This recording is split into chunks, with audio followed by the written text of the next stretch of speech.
Hello guys, welcome to my YouTube channel. तो आज हम करने वाले हैं फिजिक्स के बहुत ही इंपॉर्टेंट टॉपिक ऊष्मा और ताप से टॉप 50 प्लस क्वेश्चंस को। तो जो आज की जो हमारी वीडियो है बहुत ही इंपॉर्टेंट होने वाली है, तो वीडियो को बिल्कुल भी स्किप ना करें और वीडियो को लास्ट तक जरूर देखें। जो ये हमारे क्वेश्चंस हैं इसमें कुछ प्रीवियस ईयर्स क्वेश्चंस हैं और कुछ आने वाली परीक्षाओं के लिए बहुत ही महत्वपूर्ण क्वेश्चंस हैं। तो एक भी क्वेश्चन को ना छोड़ें और सारे क्वेश्चंस को अच्छे से करें। तो जो हमारा पहला क्वेश्चन है वो है ऊष्मा का एसआई मात्रक क्या होता है। तो जो हमारी ऊष्मा होती है वो एक प्रकार क्या होती है, ऊर्जा होती है, और इसका एसआई मात्रक क्या होता है, जूल होता है। अगला क्वेश्चन है तापमापक यंत्र में प्रयुक्त द्रव कौन सा होता है। तो जो हमारा तापमापक होता है, जो हमारे हमारा थर्मामीटर होता है, वो उसमें जो द्रव यूज में लिया जाता है वो कौन सा होता है, मरकरी होता है। अगला क्वेश्चन है हमारा तापमान बढ़ाने पर द्रव का आयतन क्या होता है। तो जैसे ही हम तापमान बढ़ाते हैं तो द्रव का आयतन बढ़ जाता है, क्योंकि द्रव क्या होता है, फैल जाता है। तापमान बढ़ाने पर द्रव क्या होता है, फैल जाता है, तो इसलिए द्रव का आयतन क्या हो जाता है, बढ़ जाता है। अगला क्वेश्चन है ऊष्मा का वह रूप जो वस्तु के ताप को व्यक्त करता है वह क्या कहलाता है। तो ऊष्मा के ताप को जो व्यक्त करता है वो क्या होता है, ऊष्मा का तापमान होता है। अगला क्वेश्चन है एक कैलोरी में कितने जूल होते हैं। तो एक कैलोरी में होते हैं 4.2 जूल होते हैं, जिसको हम ऐसे लिख सकते हैं कि 4.186 होते हैं, जिसको क्या बोलते हैं 4.2 कैलो जूल के आसपास होते हैं। हमारा फिफ्थ क्वेश्चन है उसमें संचरण की वह विधि जिसमें माध्यम की आवश्यकता नहीं होती क्या कहलाती है। तो जिसमें माध्यम की आवश्यकता नहीं होती है उस विधि को कहते हैं विकिरण। विकिरण में किसी भी माध्यम की आवश्यकता नहीं होती है। अगला क्वेश्चन है पारा किस प्रकार का ऊष्मा चालक है। तो जो हमारा पारा होता है बहुत ही अच्छा क्या होता है, ऊष्मा का चालक होता है। क्या होता है, बहुत ही अच्छा ऊष्मा का चालक होता है हमारा पारा। अगला क्वेश्चन है जल का घनत्व अधिकतम कब होता है। तो जल का जो घनत्व होता है वो अधिकतम 4 डिग्री सेल्सियस पे होता है। जल का घनत्व अधिकतम होता है। अगला क्वेश्चन है किस पदार्थ की विशिष्ट ऊष्मा अधिक होती है। तो विशिष्ट ऊष्मा किसकी अधिक होती है, जल की विशिष्ट ऊष्मा बहुत अधिक होती है। अगला क्वेश्चन ऊष्मा के संचरण की विधि जो गैस और द्रव में होती है। तो गैस और द्रव में ऊष्मा के संचरण की कौन सी विधि पाई जाती है, संवहन की विधि पाई जाती है। इसमें जो ऊष्मा की होती है धाराएं प्रवाह होती हैं।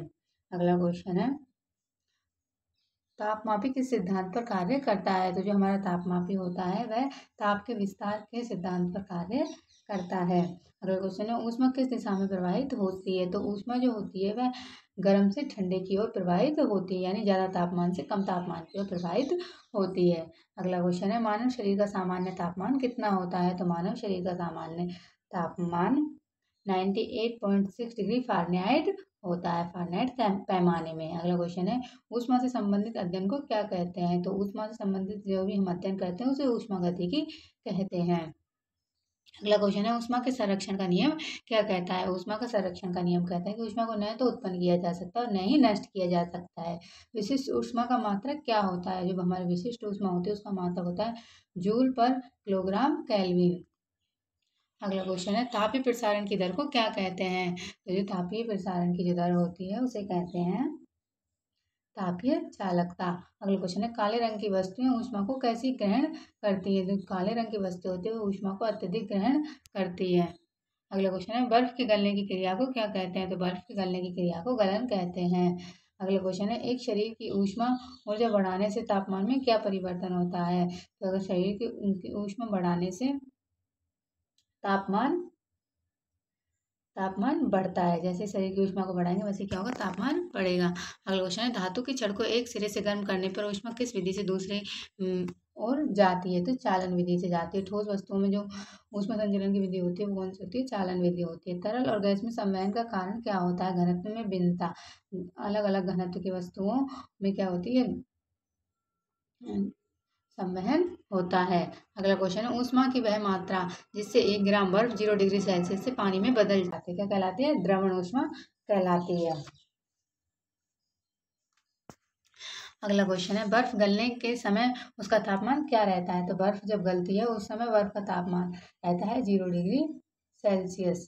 कितना रहता है, 0 डिग्री सेल्सियस रहता है। अगला क्वेश्चन है 100 डिग्री सेल्सियस पर जल को भाप में बदलने के लिए दी जाने वाली ऊष्मा को क्या कहते हैं। तो उस ऊष्मा को कहते हैं गुप्त ऊष्मा। क्या कहते हैं, गुप्त ऊष्मा कहते हैं। अगला क्वेश्चन है ऊष्मा की वह मात्रा जिससे 1 ग्राम पानी का तापमान 1 डिग्री सेल्सियस तक बढ़ाया जा सके, तो उसे क्या कहते हैं। इसे कहते हैं एक कैलोरी ऊष्मा, जिससे क्या कहते हैं 1 ग्राम पानी का तापमान 1 डिग्री सेल्सियस तक बढ़ाया जाता है। ऊष्मा ऊर्जा किसके रूप में कार्य करती है? तो जो हमारी ऊष्मा ऊर्जा होती है वो गतिज ऊर्जा के रूप में कार्य करती है। वह यंत्र जो विभिन्न गैसों का ताप मापने हेतु प्रयोग में आता है उसे क्या कहते हैं? पायरोमीटर। पायरोमीटर के द्वारा हम क्या करते हैं? विभिन्न गैसों का तापमान ज्ञात करते हैं। क्वेश्चन है, विकिरण किस माध्यम में होता है? तो जो हमारा विकिरण होता है वो निर्वात में होता है। किसी वस्तु की ऊष्मा क्षमता बराबर किसके होती है? तो ऊष्मा क्षमता होती है द्रव्यमान इंटू विशिष्ट ऊष्मा के, क्या होती है? ऊष्मा क्षमता होती है एल, जो is equal to M L. तो एम क्या है? द्रव्यमान है, एल क्या है? विशिष्ट ऊष्मा है। अगला क्वेश्चन है, शरीर के ताप की तुलना के लिए कौन सा तापमान पैमाना सबसे प्रयुक्त होता है? तो सबसे ज़्यादा प्रयुक्त होने वाला पैमाना है सेल्सियस पैमाना। अगला क्वेश्चन है, जल का क्वथनांक सामान्य दाब पर कितना होता है? तो सामान्य दाब पर जल का क्वथनांक 100 डिग्री सेल्सियस होता है। अगला क्वेश्चन है, सबसे अधिक ऊष्मा चालक धातु कौन सी होती है? तो सबसे ज़्यादा जो ऊष्मा का चालन होता है वो किसके अंदर होता है? चांदी के अंदर होता है। अगला क्वेश्चन है, दो वस्तुओं के बीच ऊष्मा स्थानांतर तब तक होता है जब तक दोनों वस्तुओं का तापमान समान ना हो जाए। अगला क्वेश्चन है हमारा, उच्च तापमान मापने हेतु कौन से उपकरण का प्रयोग किया जाता है? तो उच्च तापमान को मापने के लिए पायरोमीटर का उपयोग किया जाता है। ऊष्मा की मात्रा मापने के लिए किस यंत्र का प्रयोग किया जाता है? तो ऊष्मा की मात्रा मापने के लिए कैलोरीमीटर का यूज किया जाता है। गुप्त ऊष्मा किसे कहते हैं? तो बिना ताप को बढ़ाए अवस्था में बदलने के लिए ऊष्मा की आवश्यकता होती है उसे क्या कहते हैं? गुप्त ऊष्मा कहते हैं। जब बर्फ पिघलती है तो ऊर्जा का प्रयोग होता है। ऊर्जा का प्रयोग किस लिए होता है? किसमें होता है? अवस्था परिवर्तन में होता है।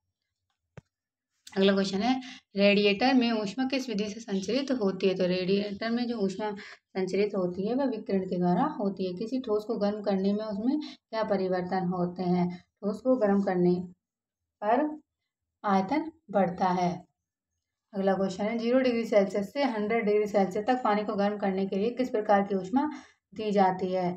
तो उसके लिए जो ऊष्मा दी जाती है प्रकट ऊष्मा दी जाती है। किस यंत्र का प्रयोग ऊष्मा मापन के लिए किया जाता है? तो ऊष्मा को मापने के लिए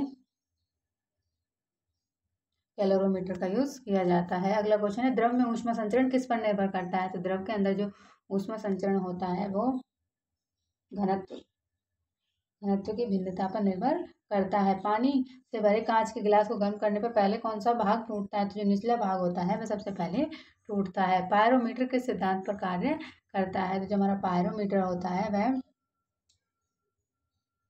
सिद्धांत पर कार्य करता है।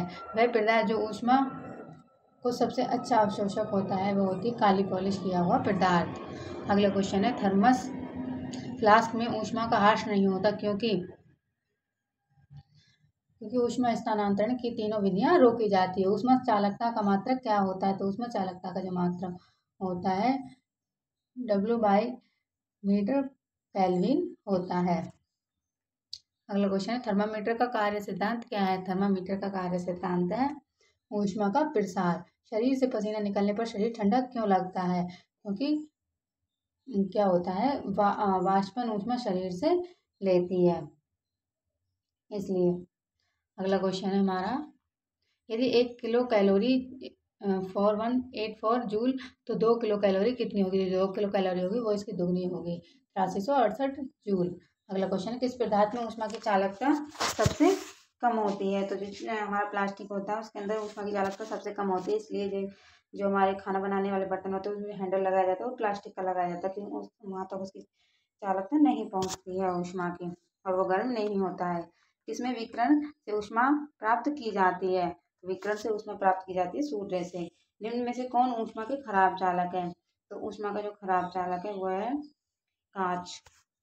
अगला क्वेश्चन है, तापमान मापन में थर्मामीटर किस सिद्धांत पर कार्य करता है? तो तापमान मापन के लिए जो थर्मामीटर होता है वह पारे का ताप विस्तार सिद्धांत पर कार्य करता है। तो आपको हमारी वीडियो कैसी लगी हो कमेंट सेक्शन में ज़रूर बताएं। अगर कोई आपका सवाल है तो आप कमेंट करके बताएं। और जो वीडियो की जो PDF दी गई है वो वीडियो के डिस्क्रिप्शन बॉक्स में उसका लिंक दिया गया है, तो वहाँ जाकर आप वीडियो की PDF डाउनलोड कर सकते हैं। और अगर आप हमारे चैनल पर पहली बार आएँ तो चैनल को सब्सक्राइब करें, ज़्यादा से ज़्यादा लाइक और शेयर करें। वीडियो देखने के लिए आपका बहुत बहुत धन्यवाद। आभार, नमस्कार।